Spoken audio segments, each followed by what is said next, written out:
Un ciudadano informado toma correctas decisiones. Shirley Radio. Por Onda, la superestación.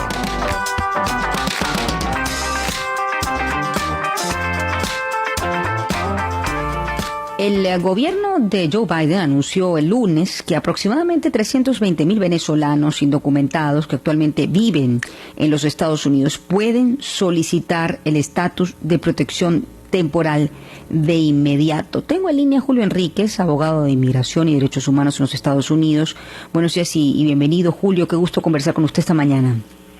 Buenos días, Shirley. Un gusto. El gusto es mío. Gracias por la invitación. La primera pregunta que quiero hacerle, ¿quiénes son los venezolanos elegibles? Es decir, ¿quiénes podrían efectivamente optar por el estatuto temporal, el TPS? Bueno, los requisitos son simples. Es haber estado presente en los Estados Unidos a partir de por lo menos el 8 de marzo de 2021 y ser venezolanos. Realmente son bastante simples. Ahora, empiezan a complicarse un poco la situación cuando hablamos de quienes están excluidos. Las personas que se excluyen se refiere a quienes presentan un riesgo de seguridad, bien sea porque tienen algunos antecedentes criminales en los Estados Unidos, o bien sea porque representan algún riesgo de seguridad para este país que puede estar vinculado a otros elementos, no necesariamente por antecedentes penales propiamente. Estamos hablando de elementos políticos. Posiblemente, eso es uno de los elementos, sí, claro. Ahora, también, y hay un asunto adicional que ha sido tema de discusión, es qué pasa con los venezolanos que entraron con otro pasaporte, venezolanos que son venezolanos, nacieron en Venezuela, tal vez vivieron toda su vida en Venezuela, pero tienen un pasaporte español o un pasaporte italiano o un pasaporte colombiano y entraron a los Estados Unidos con ese otro pasaporte. Allí se complica la situación porque desde la perspectiva de los Estados Unidos, la persona siempre va a tener una sola nacionalidad operativa. Y la nacionalidad operativa está vinculada directamente al pasaporte que utilizó la persona la última vez que entró a Estados Unidos. Así que si un venezolano que entró con esta en su pasaporte español pide el TPS, lo más probable es que la respuesta de las autoridades va a ser, bueno, lo sentimos mucho, pero para nosotros es considerado un español, no un venezolano. Por lo tanto, el TPS no va a ser otorgado. Sí. Ahora, ¿esto solamente aplica para aquellos venezolanos indocumentados? Le hago la pregunta porque efectivamente puede haber muchos venezolanos que están en este momento de alguna manera tratando de legalizar su situación en los Estados Unidos y que han entrado en un proceso formal desde hace, puede ser meses o años. Ese tipo de personas que están desde hace tiempo tratando de regularizar su situación en los Estados Unidos, ¿pueden acogerse al TPS? Sí, lo interesante del TPS es que brinda este estatus migratorio temporal que tiene ciertas ventajas, pero realmente no es una panacea porque no brinda un camino a la residencia, pero brinda un estatus temporal que puede beneficiar no solamente a las personas que están indocumentadas, sino a personas de pronto que están con ciertos tipos de visas visas de no inmigrantes. Entonces, bueno, por supuesto, alguien que está acá, que está fuera de estatus, que entró con su visa de turista, se le expiró y no hizo más nada, está fuera de estatus, es evidente que tiene mucho sentido aplicar por el TPS.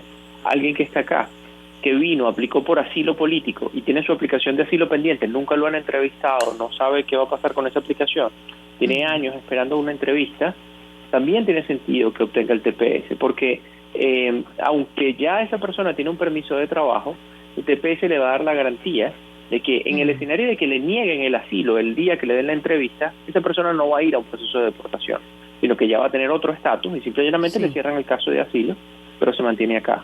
Ahora, el asunto adicional se presenta cuando alguien, por ejemplo, es un estudiante, y hay muchísimos estudiantes venezolanos acá en Estados Unidos. ¿Qué ventaja le da a un venezolano que está aquí con una visa F1 de estudiante cambiar de esa visa F1 al TPS? y potencialmente presenta algunas ventajas. Obviamente esto hay que hacerlo con cuidado porque implica abandonar ese estatus de F1 y eso también puede tener ciertas consecuencias, pero también puede tener ciertas ventajas y eso hay que evaluarlo caso a caso. La otra pregunta que tengo que hacerte, Julio, es ¿cuáles son los beneficios, más allá de regularizar la situación, digamos, migratoria temporalmente? ¿Qué podría optar o a qué, digamos, situaciones o el ámbito, digamos, de la actividad económica productiva de los Estados Unidos pudiese lograr un venezolano que obtenga este estatus de protección temporal? ¿Hay algún tipo de beneficio más allá del tema de la regularización migratoria? Bueno, aparte de la regularización migratoria y de obtener un permiso de trabajo, no existe propiamente una posibilidad de abrir. Bueno, claro, esto viene de la mano de otras cosas que se abren, otras avenidas que se abren para las personas.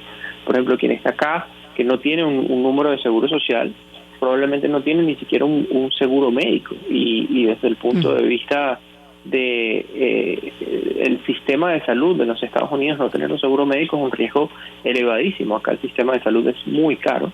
Esto brinda la oportunidad de poder tener un seguro médico por medio de las plataformas de los seguros de cada uno de los estados. Cada estado tiene sus regulaciones particulares. Eso ya de por sí tiene un valor extraordinario y bueno, por supuesto, tener la oportunidad de regularizar la situación desde el punto de vista de los trabajos que pueden obtener, tener la posibilidad de aspirar a trabajos de mucho mejores. Alguien que no tiene la oportunidad, que no tiene un número de seguro social, que no tiene papeles de ningún tipo, realmente tiende a trabajar en lugares donde pues se pueden hacer la vista gorda al hecho de que esa persona no tiene papeles y no tienden a hacer los mejores trabajos. Entonces esto le va a dar acceso a una red profesional muchísimo mejor. Sí, te hago esta pregunta también en el contexto de la pandemia, sobre todo. ¿Se sabe si los venezolanos que no se han acogido, porque acaba por supuesto de aprobarse el TPS, que se encuentran en una situación, puede ser desde el punto de vista migratorio pendiente, es decir, que sí están en un proceso formal pero que todavía pues no han sido o no ha culminado el proceso, o aquellos que se encuentran indocumentados o ilegales, pueden igual tener acceso al tema de la vacunación en los Estados Unidos? Sí, claro. El hecho de que esa persona pueda regularizarse y que pueda obtener un número de seguro social y que pueda formar parte de una red de seguros de salud, le va a permitir tener acceso a las vacunas. Una de las cosas importantes para entender cómo funciona este tema acá en los Estados Unidos es que al ser un país federal, cada estado tiene una regulación bastante distinta al de los demás. Entonces, estamos hablando de 50 reglas distintas, 50 District of Columbia en Washington. Y pues cada regulación varía. En algunos estados ni siquiera se requiere tener un número de seguro social para poder acceder al seguro de salud, pero en otros pues son bastante más estrictos. Y el TPS fundamentalmente lo que va a hacer es regularizar esa situación para que los venezolanos en cualquier estado puedan tener acceso a poder vacunarse. Bueno, yo tengo que despedirte, Julio. Gracias por la información. Igualmente me imagino que podrás ampliar la información en tus redes sociales, JCH Enríquez Paz. Allí puede tener acceso a más información con relación a este TPS para migrantes venezolanos en Estados Unidos. La última pregunta, Julio, para precisar, ¿esto ya entró en vigencia o habrá que esperar un tiempo para que efectivamente puedan acogerse al TPS o entre en funcionamiento? Esto entró en vigencia hace 2 días. Ya están enviándose aplicaciones y ya estamos procesando todo este tipo de aplicaciones. Se puede empezar desde ya. Bueno, muchísimas gracias, Julio. Julio Enríquez, abogado de Inmigración y Derechos Humanos en los Estados Unidos.